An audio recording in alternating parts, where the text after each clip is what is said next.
Lenin. Leão Trotsky. Segunda parte. Ao redor de outubro. Capítulo 7. Lenin na tribuna. A partir de outubro, os fotógrafos captaram Lenin muitas vezes. Foi igualmente filmado. A sua voz foi gravada em discos de fonógrafo. Os seus discursos estenografados e impressos. Possuíamos, assim, todos os elementos sobre Vladimir Ilyich. Mas eram só elementos. A personalidade viva apenas se encontra na combinação sempre dinâmica desses elementos que se não presta à repetição. Quando procuro imaginar, despertar em mim a primeira impressão que produzia Lenin na tribuna, vejo um homem de constituição sólida, um corpo de uma grande maleabilidade. Ouço uma voz igual, fluente, muito rápida, um pouco gutural, que não se detém, cujo discurso não tem, ou quase não tem pausas, nem de início uma entonação particular. Habitualmente, as primeiras frases exprimem ideias gerais. O tom é o de um homem que apalpa o auditório. O corpo do orador parece não ter ainda encontrado o equilíbrio. O gesto carece de precisão. O olhar está absorvido pelo pensamento interior. O rosto é um tanto ou quanto tristonho e como que contrariado. A ideia procura um meio de atingir a assistência. Este período inicial dura mais ou menos tempo, segundo a composição do auditório, o assunto versado, o estado de espírito do orador. Mas eis que entra na linha, engrena. O tema começa a desenhar-se. O orador inclina para a frente a parte superior do corpo, enfiando os polegares nas cavas do colete. Imediatamente ao fazer este duplo gesto, erguem-se a cabeça e os braços. A cabeça não parece assim muito grande neste corpo baixo, mas fortemente constituído, equilibrado, rítmico. O que parece enorme é a testa, são as saliências desnudadas do crânio. Os braços são muito móveis, mas sem nervosismo, sem movimentos inúteis. O pulso é largo, os dedos curtos, a mão plebeia, vigorosa. Encontram-se nesta mão os traços da bonomia corajosa repetidos no conjunto de sua estrutura, e que inspiram confiança. Todavia, para que seja possível apercebermos-nos deste fato, é preciso que o orador tenha tido tempo de se iluminar por dentro, o que sucede quando adivinhou a malícia do adversário ou quando conseguiu fazê-lo cair na armadilha. Então, por debaixo da forte protuberância da testa e do crânio, destacam-se os olhos de Lenin, de que algo restou numa fotografia bastante feliz, datando de 1919.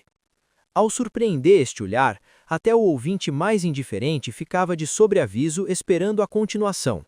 Os malares angulosos iluminavam-se e adoçavam nestes momentos com uma indulgência sagaz, sob a qual se adivinhava um grande conhecimento dos homens, das relações sociais, da situação, conhecimento que ia ao âmago das coisas.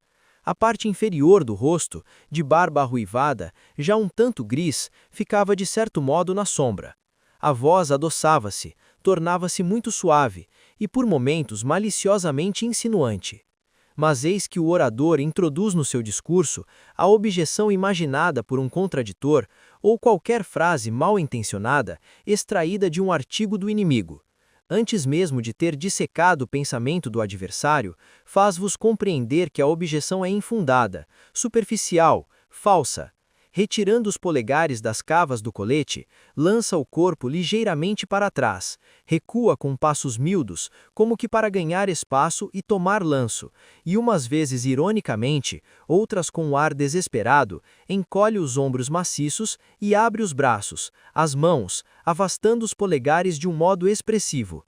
Condena o adversário, torna-o alvo de troca, ou crucifica-o, conforme o homem de que se trata, e conforme a ocasião, antes mesmo de tê-lo refutado. O interlocutor fica prevenido, fica sabendo que espécie de prova deve esperar, e nem que sentido deve preparar seu pensamento. Inicia-se seguidamente a ofensiva lógica. A mão esquerda volta a colocar-se quer na cava do colete, quer mais frequentemente no bolso da calça. A direita segue o movimento da exposição, marcando-lhe o ritmo. Nos momentos em que tal se torna necessário, a esquerda vem a ajudar a direita. O orador avança sobre o auditório, atinge o bordo do estrado, inclina-se para a frente e, com movimentos curvilíneos dos braços, trabalha a sua própria matéria verbal. Isso significa que Lenin chegou à expressão do pensamento central, ao ponto essencial de todo o seu discurso. Se no auditório se encontram adversários, levantam-se de vez em quando exclamações hostis ao orador. Em 9 casos sobre 10, as interrupções ficam sem resposta. O orador dirá o que tem a dizer àqueles a que julga ser útil dirigir-se, e do modo que lhe parece necessário. Não lhe agrada fazer desvios para replicar a um ou a outro. As saídas rápidas no decorrer do discurso não são produto do seu pensamento concentrado. Após as interrupções hostis, apenas a voz se torna mais áspera, o discurso mais compacto, mais apressado, o pensamento mais agudo, o gesto mais brusco. Não utiliza a exclamação de um adversário, senão no caso em que ela responda ao desenvolvimento geral do seu pensamento, de poder ajudá-lo a atingir mais rapidamente a dedução necessária. Então, suas réplicas são absolutamente imprevistas, pela simplicidade impressionante e imediatamente destruidora. Põe a desnu uma situação, nos casos em que, por contrário, se esperava que ela a mascarasse. Foi o que aconteceu mais de uma vez aos mencheviques no primeiro período da Revolução, quando acusavam o bolchevismo de violar a democracia, e essas acusações mantinham toda a sua frescura. Nossos jornais foram suprimidos, pois claro, mas ainda não o foram todos, infelizmente. Em breve o suprimiremos. Grandes aplausos. A ditadura do proletariado cortará a raiz dessa propaganda e evitará esse vergonhoso tráfico do ópio burguês. Grandes aplausos. O orador endireitou-se. Tem as mãos nos bolsos, não dá qualquer aparência de pose, e a sua voz não tem modulações oratórias. Em compensação, nota-se-lhe em todo o corpo, na atitude da cabeça, nos lábios cerrados, nos malares, no timbre imperceptivelmente rouco da voz, uma inquebrantável segurança na justeza dos seus atos, na justiça da sua causa. Se quereis lutar, lutemos, mas como deve ser.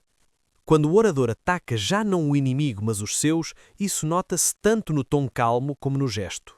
O ataque mais furioso mantém, nesse caso, o caráter de um processo para chamar à razão as pessoas. Por vezes, a voz do orador para, quebra-se numa nota alta. Isto produz-se quando denuncia com violência algum dos seus, quando quer envergonhá-lo, quando demonstra que o opositor não compreende absolutamente nada do assunto e que foi incapaz de apresentar o mínimo motivo, de encontrar o mais pequeno fundamento para as suas objeções. Nestas expressões mínimo e mais pequeno, a voz chega por vezes a atingir o falsete e é então que se quebra no ar. Chegada aí, a tirada mais colérica toma subitamente um tom de bonomia. O orador meditou antecipadamente a forma de levar a sua ideia até ao fim, até à última dedução prática. A ideia, sim, mas não o modo de a expor, não a forma, com a exceção, porém, de algumas expressões, de algumas palavras particularmente concisas, precisas, saborosas, que entram seguidamente na vida política do partido e do país como moeda sonante que circula por todo o lado. A construção das frases é habitualmente pesada, carregada. Uma vem ligar-se, sobrepor-se à outra ou penetrar nela profundamente. Para os estenógrafos, este género de construção constitui uma experiência penosa, que em seguida não é o menos para os redatores. Mas por entre estas frases maciças, por entre o pensamento tenso e autoritário, abre-se vigorosamente um caminho seguro. Será, no entanto, verdade que aquele que fala é um marxista profundamente instruído, um teórico de consciências económicas, um homem de uma imensa erudição? Dir-se-ia, julgar-se-ia, pelo menos em certos momentos, que, ao contrário, se está em presença de um extraordinário autodidata, que conseguiu sozinho, através das suas faculdades naturais, compreender todas estas coisas, que as meteu todas no cérebro, sem qualquer aprendizagem científica, sem qualquer terminologia rigorosa, expondo à sua maneira tudo o que sabe. De onde deriva isto? Do facto do orador, após ter meditado na questão por sua própria conta, voltar a refletir sobre ela, colocando-se no ponto de vista das massas, aplicando ao seu pensamento a experiência das multidões, libertando completamente a sua exposição de toda a estrutura teórica que lhe servira para elaborar o discurso. No entanto, por vezes, o orador sobe de um modo precipitado a espada das suas ideias, passando por cima de alguns degraus. Procede assim quando a conclusão que pretende atingir lhe parece já demasiado clara, demasiado evidente, logo que se torna, na prática, por demais urgente chegar lá. Quando é necessário conduzir os ouvintes a essa conclusão o mais depressa possível. Mas eis que sente não poderem segui-lo, que a ligação entre ele e o auditório abranda. Corrige-se imediatamente, volta para trás e recomeça a sua ascensão, mas desta vez com um ritmo mais calmo, mais medido. A própria voz se modifica, já não se sente o excesso de intensidade do início, envolve-se de cambiantes persuasivos. Este retorno, este movimento de vai e vem, prejudica, como é evidente, a construção do discurso. Mas fará-se um discurso pelo simples prazer da bela construção? Haverá necessidade num discurso de uma lógica diferente daquela que irá determinar a ação? E quando o orador chega de novo à sua conclusão, agora acompanhado de todos os auditos, não tendo abandonado ninguém pelo caminho, tem-se na sala como que uma sensação física do seu sucesso, experimenta-se a alegria reconhecida que marca a completa satisfação do pensamento coletivo. Nada mais resta do que sublinhar 2 ou 3 vezes para indicar claramente a conclusão, para lhe atribuir vigor, para lhe fornecer uma expressão simples, brilhante, imaginativa, para a imprimir nas memórias. Seguidamente, é possível conceder a si próprio e aos outros uma pausa para retomar o fôlego. Grajeia-se, ri-se, entretanto, o pensamento coletivo assimila ainda melhor a aquisição que acabou de fazer. O humor oratório de Lenin é tão simples como os outros processos utilizados, se é que se pode falar em processos. Mas não será possível encontrar nos seus discursos aquilo a que se chama espírito, e menos ainda piadas. As suas graças são saborosas, inteligíveis para as massas, populares na verdadeira acessão da palavra. Se as circunstâncias políticas não inspiram uma inquietação particular, se o auditório se compõe na sua maioria de fiéis, não repugna ao orador uma certa brincadeira.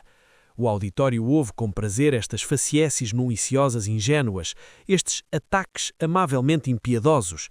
Percebe-se que não se trata apenas de proferir palavras e de fazer rir, mas que tudo isso conduz ao mesmo objetivo. Quando o orador recorre à brincadeira, a parte inferior do rosto torna-se mais saliente, sobretudo a boca, cujo riso é contagioso. As rugas da frente e do crânio parecem esbater-se, o olhar deixa de perscrutar e ilumina-se de contentamento. Acentua-se a pronúncia gutural, a tensão vigorosa do pensamento másculo amolece com bom humor e risonha bonomia. Nos discursos de Lenin, como em todas as suas tarefas, a característica que se manifesta essencialmente é a atenção dirigida para o objetivo. O orador não se preocupa em construir uma arenga, procura apenas conduzir a uma conclusão que apela aos atos. Aborda os auditores de diversas maneiras, explica-lhes os factos, procura convencê-los, vitupera, brinca, persuade de novo, explica mais uma vez. O que faz a unidade do seu discurso não é um plano previamente estabelecido, é um objetivo prático, nitidamente definido, rigorosamente marcado para o momento presente. É uma ideia cujo princípio deve entrar e alojar-se no espírito do auditório. O humor de Lenin subordina-se a este fim essencial. As suas graças são utilitárias. A menor expressão picante tem um destino prático. É preciso castigar estes, necessário refriar aqueles. Entram então em jogo expressões que ficaram muitas vezes no vocabulário da nossa política. Antes de se lançar numa das suas tiradas, o orador descreve alguns círculos preparatórios, como se procurasse um ponto para as pausar. Encontrado esse ponto, ajusta o bico do prego, afasta um pouco para ver melhor e, de um gesto largo, assenta a primeira martelada na cobertura que pretende perfurar. Primeiro uma pancada, depois outra, depois muitas outras, até que o prego tenha entrado completamente, de tal maneira que é por vezes muito difícil arrancá-lo mais tarde, quando já não é necessário. Nessa altura, proferindo outra graça, Lenin começará a martelar a cabeça do prego, de um lado para o outro, para a abafar. E quando o tiver arrancado, lança-lo-á ao ferro velho dos arquivos, o que causará grande tristeza àqueles que já se tinham habituado a este enfeite, inútil a partir de agora. Mas eis que o discurso chega ao fim, fazem-se os últimos cálculos e as conclusões são fortemente sublinhadas. O orador tem o ar de um operário que sai esgotado do seu trabalho, mas que se sente feliz por ter executado essa tarefa. Passa de tempos a tempos a mão sobre o crânio desnudado, onde aparecem pequenas gotas de suor. A voz já não tem a mesma veemência, extingue-se qual brasa em vias de consumir-se. É possível acabar. Não devemos, porém, esperar esse ar de vitória que coroa habitualmente os discursos e sem o qual parece que não se pode descer da tribuna. Aos outros é indispensável um final brilhante. Lenin não precisa disso. Não termina as suas arengas como um profissional. Acaba o seu trabalho e põe um ponto final. Se compreendermos isto, se fizermos aquilo, seguramente venceremos. Esta é com frequência a frase final. Ou então, eis o que queria dizer, e nada mais. E estas últimas palavras, totalmente de acordo com a natureza da eloquência de Lenin e com a sua própria natureza, não esfriam de modo algum o auditório.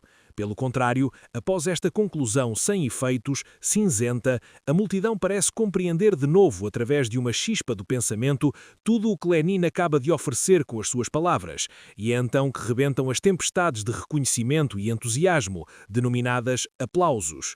Mas recolhendo já o monte dos papéis, Lenin sai rapidamente do estrado para evitar o inevitável.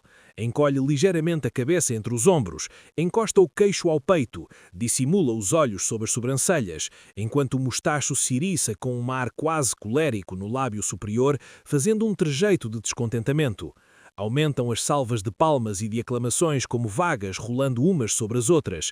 Viva! Lenin! Chefe! Elites! Sob o brilho das lâmpadas elétricas, o crânio deste homem único, vesgatado de todos os lados pelas vagas irresistíveis, cintila ao passar. E quando o turbilhão do entusiasmo parece ter atingido o seu furor extremo, de repente, através do ribombar, do ressonar, do marulhar, eleva-se uma voz jovem, vibrante, feliz como o grito da sirene tendendo a tempestade. Viva Elites! E então, das mais fundas fermentes profundezas da alma coletiva, do amor e do entusiasmo popular, sobe qual formidável ciclone um clamor geral, indefinível, indiviso, que abala as abóbadas. Viva Lenin!